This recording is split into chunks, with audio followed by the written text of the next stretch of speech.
Myanmar is like the Sherlock Holmes of countries.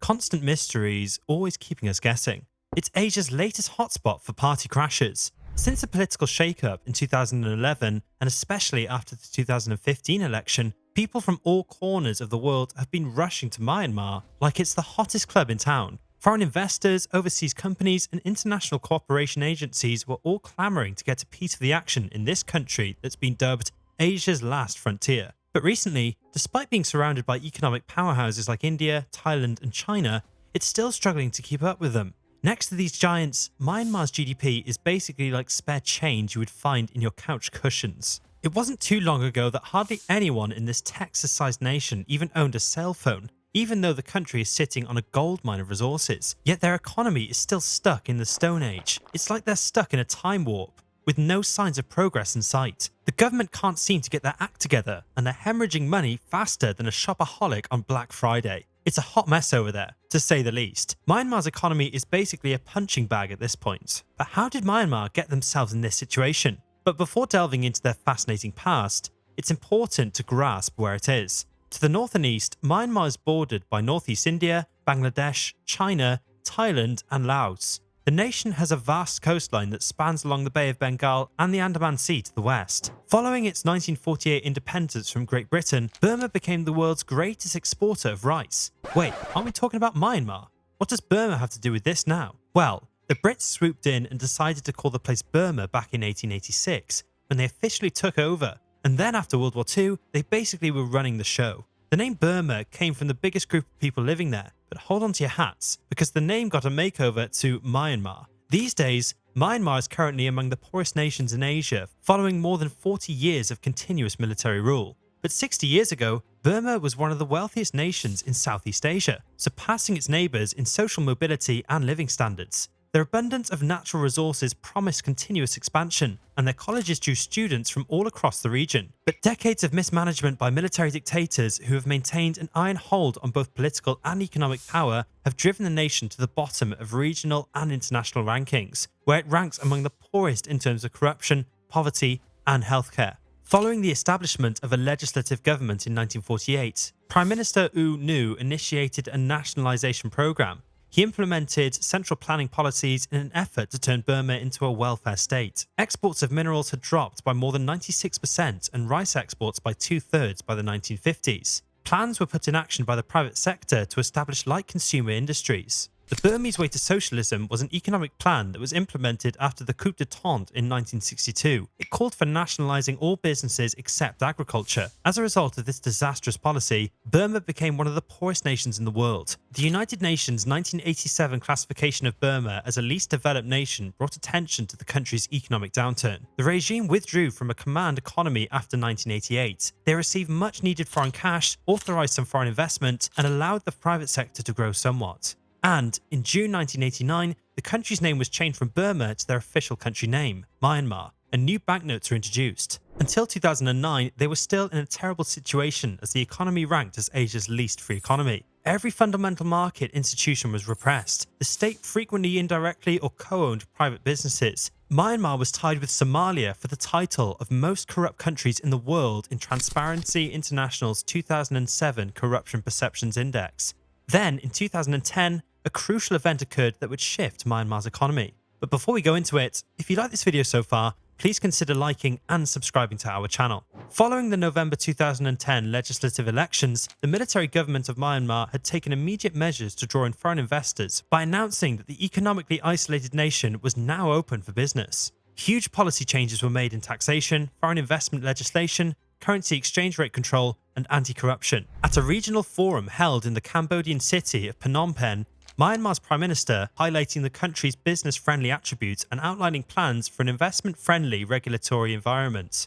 He said, "We encourage participation from the private sector." This unusual speech actually bore fruit. In 2011, dollars were flooding into Myanmar's shaky and mostly invisible economy. Investors were eager to take advantage of the country's abundant resources, while travelling traders were snapping up gemstones. Foreign investments climbed by over 6,500%, going from $300 million in 2009 to $20 billion in 2010. This didn't just stop here. In 2017, Myanmar attracted the most foreign direct investment of any of the planet's least developed countries. This crazy capital inflow made the kyat currency 25% stronger. Improvements didn't stop there. To support infrastructure and economic initiatives in the nation, the Asian Economic Bank, ADB, formally resumed formal relations with the nation in 2012, targeting banking services. The $512 million loan is the first the ADB had given Myanmar in 30 years and will eventually lead to additional significant investments in road, energy,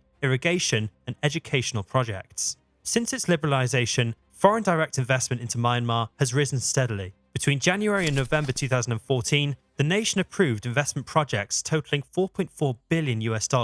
In a report published in May 2013, McKinsey Global Institute predicted that the economy would triple by 2030 if it made more investment in high-tech companies. But there is an even more amazing fact. In 2017, about 98% of people had cell phones, and similar to African nations, mobile money systems were being more commonly used. While progress was being made, the majority of that cash wound up in the wallets of the military dictators that ruled the nation for many years. And with that, the military gained power in 2021.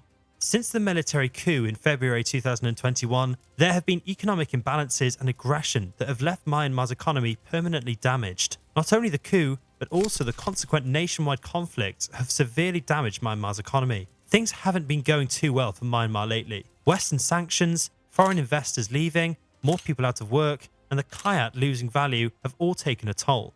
On top of that, the civil war has caused even more chaos. Since the coup, over 1.5 million people have had to flee their homes due to the conflict. Over 21,000 people have been arrested and around 60,000 homes have been destroyed. It's been a rough time for the country. So almost 2 years after the coup, what's the situation now? A report by the World Bank revealed that almost half of Myanmar households reported a decline in income over the past year, compared to just 15% reporting the opposite, and around 40% of the working age population is employed. Employment and output have been hit hard. In addition, 48% of agricultural households worry about running out of food. What this means is that recent shocks have made household welfare disparities worse. Now that you know how this crazy situation affected people harshly, you must be wondering how businesses are trying to survive. The military administration in Myanmar has been trying to tackle its political and economic issues, but their efforts haven't been very successful. Lately, they've been making moves like making it harder to get import and export licenses and restricting access to foreign currencies. So the companies that have special privileges to import permits, foreign exchange, and state contracts are making a killing because the rules aren't clear anymore. This is making it really hard for other companies that could actually do better to compete. Because of this, there's more shady stuff going on, like trying to profit off connections, corruption, and pushing out the good businesses. And with this coup, Myanmar was ranked one of the lowest ranked countries in terms of democracy in 2021. So, it's safe to say that businesses are probably not thriving right now. Having said all that, it makes me think about something. Successful economies have been hit hard by the COVID-19 pandemic and the Ukrainian conflict. What about this already devastated economy? Are things going from bad to worse in Myanmar?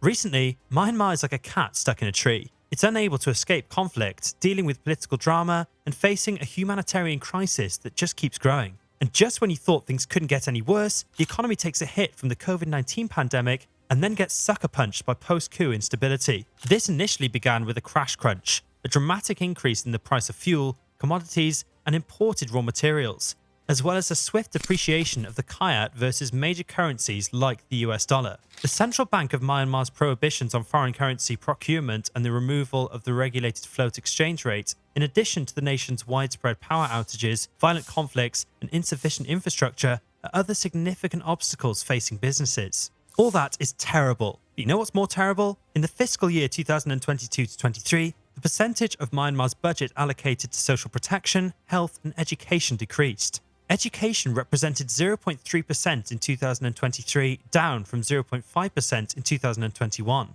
Health represented 7.4% in 2023, down from 8.4% in 2021. In contrast, the percentage provided to defense increased from 10% to 12%. Inflation rose from 5.7% to 19.4% in 2022. Oh, I shouldn't forget to mention that a considerable decrease in revenue collection has resulted in an increase in Myanmar's fiscal deficit. All the metrics are heading in the wrong way since their military rule started again. In addition, more than half of the population there lives in poverty, surpassing Nepal and India. and inequality is predicted to go from bad to worse in the next few years. There is also severe food insecurity for 15.2 million people. The ongoing conflict in Myanmar and the unstable global financial environment suggest that macroeconomic volatility is likely to persist and could limit Myanmar's capacity for development. In short, Myanmar's economy is facing some challenges at the moment. The government needs to step up and make some serious moves to help those who are struggling. By being understanding, strategic, and practical, the government can steer Myanmar's economy towards recovery. It's important to find a balance and prepare for future rebuilding efforts that may require financial assistance from other countries to ease the burden on the people of Myanmar. Thanks for watching till the end. If you enjoyed this video, make sure to hit the like and subscribe buttons to receive more content.